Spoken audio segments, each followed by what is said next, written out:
ज़ाहिर एक तरफ जहां सूरत हाल कशीदा है वहां पर नजर आ रहा है कि दोस्त ममालिक भी एक्टिव हैं। ईरान के वजीर खारजा पाकिस्तान आए हैं, उन्हें भारत भी जाना है। मलेशिया के वजीर आजम कह रहे हैं कि वो ज़रूरत पड़ी तो तामीरी किरदार अदा करने के लिए तैयार हैं। कि एक कहा जा सकता है कि कहीं ना कहीं अगर दोनों ममालिक आपस में नहीं बात कर रहे हैं तो एक चैनल खुलने का इम्कान पैदा हो गया है किसी तीसरे मुल्क के जरिए। देखिए, मैं ये समझता हूं कि पाकिस्तान की भरपूर सफारती एफर्ट्स रही हैं डिप्लोमेटिक डोमेन में, जहां पे वजीर खारजा और नायब वजीर आजम जो हैं वो भी राब्ते में थे मुख्तलिफ अपने मुख्तलिफ ममालिक के हम मनसब जो उनके हैं उनसे। वजीर आजम ने भी मलेशिया के प्राइम मिनिस्टर से बात की, अमीर कतर से बात की, उन्होंने यूएन सेक्रेटरी जनरल से बात की, Marco Rubio say excuse me Marco Rubio US secretary of state से उनकी फोन पर बात हुई। और मुख्तलिफ जो सुफरा हैं वो आज यूके की हाई कमिश्नर से मिले, वो चाइनीज एम्बेसडर से मिल चुके, सऊदी एम्बेसडर से, UAE, Kuwait, Turkey, you name it, उन्होंने इतनी मुलाकातें की और आज ईरान के वजीर खारजा भी उनसे मिले। तो देखिए, एक तो पाकिस्तान का मुकदमा भरपूर तरीके से डिप्लोमेटिक कम्युनिटी को वजीर आजम साहब खुद पेश कर रहे हैं और वो कह रहे हैं कि पाकिस्तान फ्रंट लाइन स्टेट है टेररिज्म के खिलाफ, टेररिस्ट के खिलाफ। पाकिस्तान ने बड़ी कुर्बानियां दी हैं और पाकिस्तान ने जब पहलगाम वाकये की तहकीकात का मुतालबा रखा है कि इसकी शफाफ और गैर जानिबदार तहकीकात कराई जाएं, तो देखिए ये तो वही करता है whose hands are clean. Bharat backfoot पे इस वजह से। तो ये जितने ममालिक उनसे भी बात कर रहे हैं और हमारे से भी कर रहे हैं, तो हमारा तो काम है कि अपनी बात मौसर तरीके से और पूरी एक डिटेल के साथ सामने रखना। और बहुत सारी हमारी बात में बड़ी लॉजिक है क्योंकि वो सच्चाई पर मबनी है। भारत को बड़ी मुश्किलात हैं कि वो अपना केस कैसे साबित करे। उन्होंने जल्दबाजी की, उजलत में पाकिस्तान का नाम लिया, पाकिस्तान के खिलाफ इकदाम लेने शुरू कर दिए, एक पूरा वॉर हिस्टीरिया क्रिएट कर दिया और अब उनके पास एविडेंस है नहीं। लोग पूछ रहे हैं कि एफआईआर 10 मिनट के अंदर कैसे रजिस्टर हो गई, पुलिस 1.5 घंटा लेट क्यों आई। 9 लाख फौज कश्मीर के अंदर कश्मीरियों पे मजालिम तो ढा सकती है, मगर वो 9 लाख फौज में से पहलगाम को सिक्योरिटी देने वाला कोई नहीं था। मोदी सरकार के खिलाफ, बुच्चर ऑफ गुजरात के खिलाफ उसकी अपनी हुकूमत के लोग बोल रहे हैं, उनकी अपनी अवाम बोल रही है, राइटर्स, जर्नलिस्ट, एकेडमिया, इंटेलिजेंसिया वो सवाल कर रहे हैं। तो I think India will have to take a step back. Bharat defensive पे है।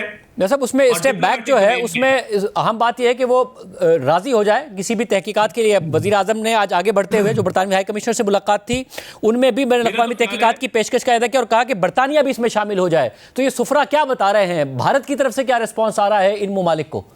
देखिए, भारत के पास इस वक्त अपने डिफेंस में कहने को कुछ नहीं है और आज पीएम ने जब कहा कि यूके भी शामिल हो जाए और एक दो और ममालिक के हवाले से भी बात हुई है कि वो जरूर शामिल हो, एक पैनल ऑफ एक्सपर्ट्स हो जो इस पे बात करे, तो हम तो तैयार हैं। हम तो बिल्कुल एक ऑफेंसिव पे जाके कह रहे हैं कि तहकीकात भी कराएंगे, इस मुल्क पे भी ट्रस्ट है, इस पे भी ट्रस्ट है, आओ तहकीकात करा लो। अब भारत जो है वो बिल्कुल बैकफुट के ऊपर है, उसकी बड़ी डिफेंसिव स्ट्रेटजी है और उसको समझ नहीं आ रहा कि इल्जाम तो हमने लगा दिया मगर आगे उसके पास कहने को कुछ नहीं है। तो उनको अब जिस तरह ये टाइम गुजरता जाएगा, आई think India is running out of options.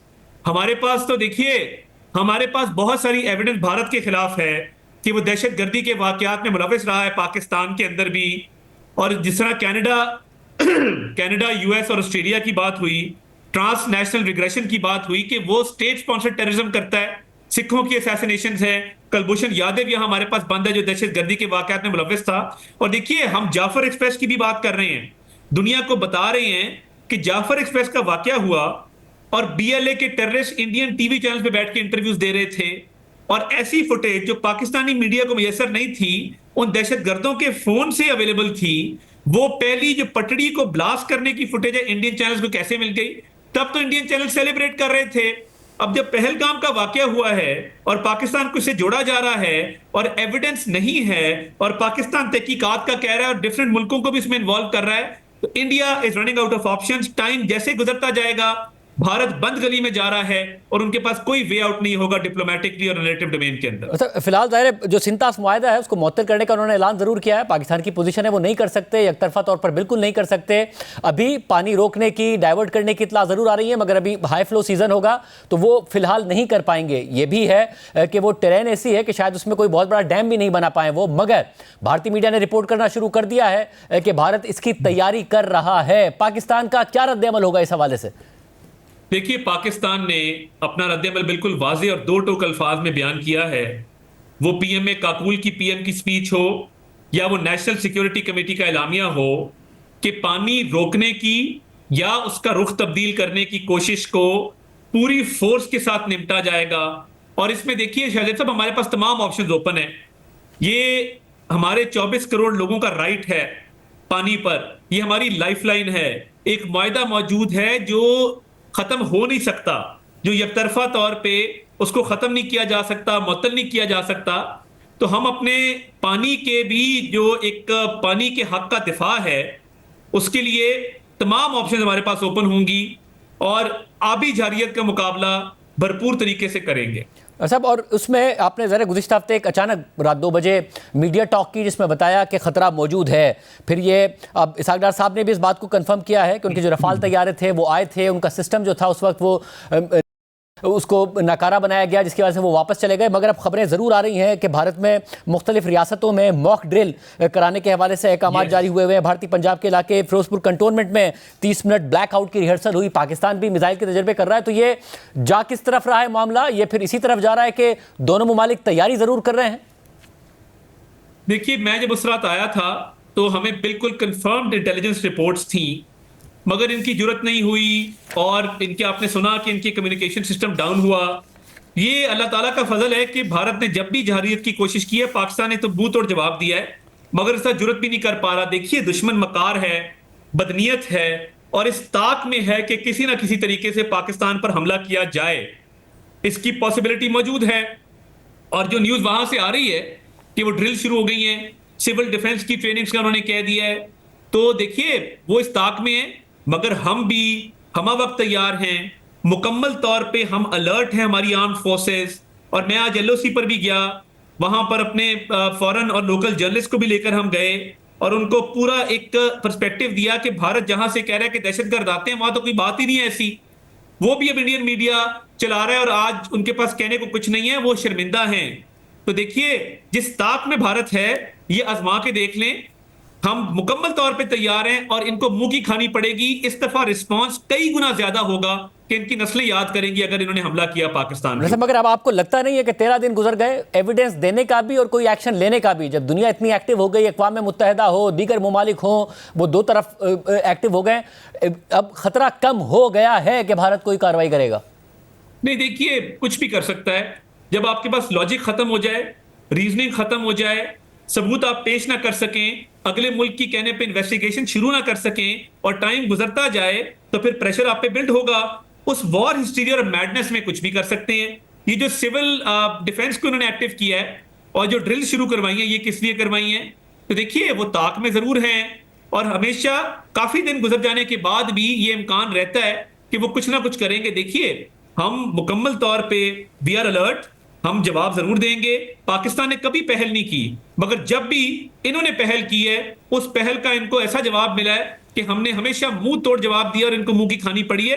तो ये जो ड्रिल श्रिल करवा रहे हैं, ये सारे मामलात कर रहे हैं, जो वॉर हिस्टीरिया बिल्डअप कर रहे हैं और रीजनिंग और लॉजिक से मावरा चीजें कर रहे हैं, तो इनके पास ऑप्शंस खत्म होते जा रहे हैं। पाकिस्तान ने और मियां शहबाज शरीफ ने जो डिप्लोमेटिकली एक पूरा, मैं समझता हूं, अच्छी प्लानिंग की और एक डिप्लोमेटिक फ्रंट पे अग्रेसिवली नजर आए अपने केस को परसू करते हुए, उससे भारत मजीद कमजोर हुआ है और उनके पास अब जवाब देने को कुछ नहीं है। तो उस वॉर हिस्टीरिया का वो शिकार हैं, without reason, without logic, without fact, without truth. अब जाहिर ये सिचुएशन भी जाहिर है कि हाई अलर्ट पे रहना भी दोनों ममालिक के लिए ही सस्टेनेबल नहीं है। अब जो खबर आई है कुछ देर पहले कि अक़वाम मुत्तहिदा के सेक्रेटरी जनरल ने सालिसी की पेशकश की है, पाकिस्तान उसके लिए तैयार है?